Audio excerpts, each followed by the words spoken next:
மட்டும் வரணும், சொல்றவங்க மட்டும் வரணும். வாடா கவின் வா. ஒன்னாவது பேரை ஒருத்தருவாங்க, ரெண்டாவது ஒருத்தர், மூணு பேர் சாமி வா மாலை போட்டு தரணி வா கட்டி விடுங்க.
குழந்தைகளுக்கு கொடுக்கறதுக்காக நிறைய பிரைஸ் வாங்கி வந்திருக்காங்க. ஜாலியா கொண்டாடணுமா, சந்தோஷமா விளையாண்டீங்க. முதல்ல நம்ம பள்ளிக்கூடத்தை அவங்க தேர்ந்தெடுத்ததுக்கு முதல்ல அவங்களுக்கு நன்றி சொல்லிக்கிறோம். சரியா? இனி இது போல நிறைய பிரைஸ் என் குழந்தைகளுக்கு நீங்க கொடுக்கணும் அப்படின்னு கேட்டுக்கலாம். சரியா? புக்கு நோட்டெல்லாம் இல்லாத குழந்தைங்களுக்கு அவங்க என்ன பண்ணுவாங்க, நீ அடுத்த தடவை நம்ம புக்கு நோட் இல்லாத குழந்தைங்களுக்கு சொன்னோம்னா புக்கு நோட் எல்லாம் ஸ்பான்சர் பண்ணுவாங்க. சரியா? அதனால பைனான்ஸ் அப்படின்னாவே என்ன, எல்லாத்துக்குமே பண பற்றாக்குறைங்கிறது இருக்கும் இல்லையா? நம்ம எல்லாம் ஒன்னும் ரொம்ப பணக்காரர் அல்ல இல்லையா? அந்த பண பற்றாக்குறை வரும்போது நம்ம எதை நாடி போறோம், வங்கிகளையோ இந்த மாதிரி பைனான்ஸ், செல்ஃப் பைனான்ஸ், ராம்ராஜ் இவங்களுடைய பைனான்ஸ் இந்த மாதிரி எல்லாம் போறோம். சரியா?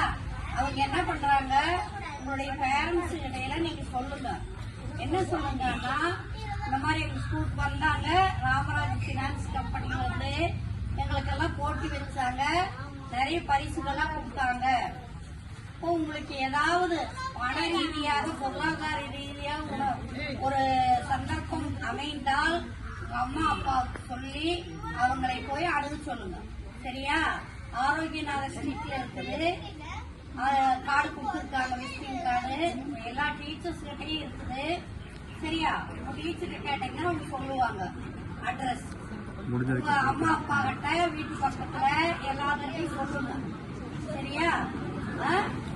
அவங்களுடைய ராம்ராஜ் கம்பெனிக்கும் விளம்பரமாகும். சரியா? அதான் நம்ம அவங்களை என்ன பண்றோம், சந்தோஷமா வரவேற்று சந்தோஷமா நன்றியோட நம்ம அனுப்பி வைக்கிறோம். சரியா? பரிசு வாங்கும் போது யார் பேரை சொல்றாங்களோ அவங்க மட்டும் முன்னாடி வரணும். சரியா? வாங்கிட்டு அதே பிளேஸ் உட்காருங்க. அவர் பேச அமைதியாக. அனைவருக்கும் வணக்கம். பொங்கல் தின நல்வாழ்த்துக்கள். எல்லாரும் ரொம்ப மகிழ்ச்சியா இருந்துச்சு. நீங்க எல்லாருமே நல்லபடியா இன்னைக்கு விளையாட்டுல கலந்துக்கிட்டு ரெண்டாவது நல்ல ஒத்துழைப்பு கொடுத்தீங்க. ரெண்டாவது மிஸ் சொல்றதுக்கு என்ன பண்ணீங்க, எல்லாமே அழகா ஆர்கனைஸ் பண்ணி இது பண்ணீங்க. ரொம்ப வாழ்த்துக்கள். வெற்றி பெற்றவங்களுக்கு வாழ்த்துக்கள். அதே மாதிரி வெற்றி பெறாத போட்டியில் கலந்துக்கிட்ட அனைவருக்கும் என்னுடைய இனிதான வாழ்த்துக்கள். ஏன்னா வெற்றி தோல்விங்கிறத தாண்டி நம்மளால முடியுங்கிற தன்னம்பிக்கையோட ஒரு செயல்பாடுகள் வேணும். ஒரு தம்பி கூட கீழே விழுந்து ஓடி வந்தார், இருந்தாலும் அந்த இதுக்கு கிளாப் பண்ணலாம்.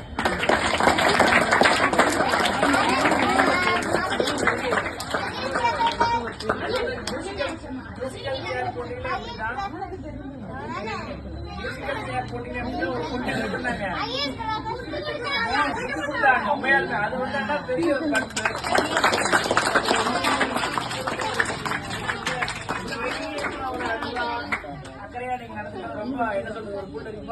சந்தோஷமா இருக்கு. ரொம்ப சந்தோஷம். வாழ்த்துக்கள். இதே அன்போட படிங்க. அதே மாதிரி எதுக்கு நம்மளாம் வந்திருக்கிறோம்? படிப்புக்காக வந்திருக்கிறீங்க. நல்லபடியா மேடம் சொல்றது கேட்டு என்ன பண்ணுங்க, நல்லா படிச்சு நல்ல வாழ்க்கையில, படிப்பு ஒன்றுதான் வாழ்க்கையில மிகப்பெரிய ஒரு இலக்கை அடைய முடியும். நீங்க படிச்சுட்டீங்க அப்படின்னா உங்க சந்ததியே பெரிய ஒரு லெவலுக்கு வந்துடும். இதான் உண்மையான சரி. இது மற்றபடி என்ன பிசினஸ் பண்ணலாம், என்ன வேலை பண்ணலாம், படிக்கலாம் பண்ணலாம் முடிக்கலாங்கிறது வேற. பட் படிச்சுட்டோம் அப்படின்னா நம்ம சந்ததி எல்லாமே என்ன பண்ணுவாங்க, ஒரு எஜுகேஷனா போயிடும். இப்ப டாக்டர்ஸ்லாம் பண்ணிட்டீங்க அப்படின்னா உங்க குழந்தைங்க என்னவா இருப்பாங்க, டாக்டர்ஸா இருப்பாங்க. இல்ல அதுக்கு மேல ஒரு பொசிஷனுக்கு வந்துருவாங்க, பெரிய விஞ்ஞானிகள் ஆயிடுவாங்க, பெரிய ஒரு பொசிஷனுக்கு போயிடுவாங்க. அதனால படிப்புங்கிறது ரொம்ப ரொம்ப முக்கியம். விளையாடுத்தனமா இருக்காதீங்க. உங்களுக்கு எக்ஸாம் கம்மிங் சூன். அதனால வந்து என்னன்னா பொங்கல் லீவ்லயே என்ன பண்ணுங்க, முடிஞ்ச வரைக்கும் ஒரு 1 or 2 hours படிக்க பாருங்க. நல்ல எக்ஸாமுக்கு ப்ரிப்பேர் பண்ணுங்க. ஏன்னா இப்போ 8ங்கிறது உங்களுக்கு பேசிக் கல்வி. அதுக்கப்புறம் 9th 9th 10th போது ஹையர் ஸ்டடிக்கு வரும்போது உங்களோட எண்ணங்கள் எப்படி இருக்கணும், கவன சிதறல் இல்லாம இருக்கணும். மெயினா மொபைல் அப்படிங்கறதுல இன்னைக்கு நாங்க எங்களுடைய காலகட்டத்துல மொபைல்ங்கிறதுல பெருசா இல்ல. உங்க காலகட்டத்தில் நிறைய இருக்குது. என்ன சொல்லலாம், அப்படியே ஸ்க்ரோல் பண்ணி நிறைய ஷார்ட்ஸ் பாட்டே இருக்கிற மாதிரி இருக்கும். நம்ம நிறைய நேரம் ஸ்பெண்ட் பண்றது என்னன்னா சோசியல் மீடியால ஸ்பெண்ட் பண்ற மாதிரி இருக்கு. அது இருக்கணும். பட் என்ன ரொம்ப அதிகமா என்ன இருக்கக்கூடாது, அதுல நம்ம அடிக்ஷனா இருக்கக்கூடாது. சரியா? வாழ்த்துக்கள் அனைவருக்கும். பொங்கல் தின நல்வாழ்த்துக்கள். மென்மேலும் நீங்க நல்லா வளருக்கு என் மனமார்ந்த வாழ்த்து. தேங்க்யூ.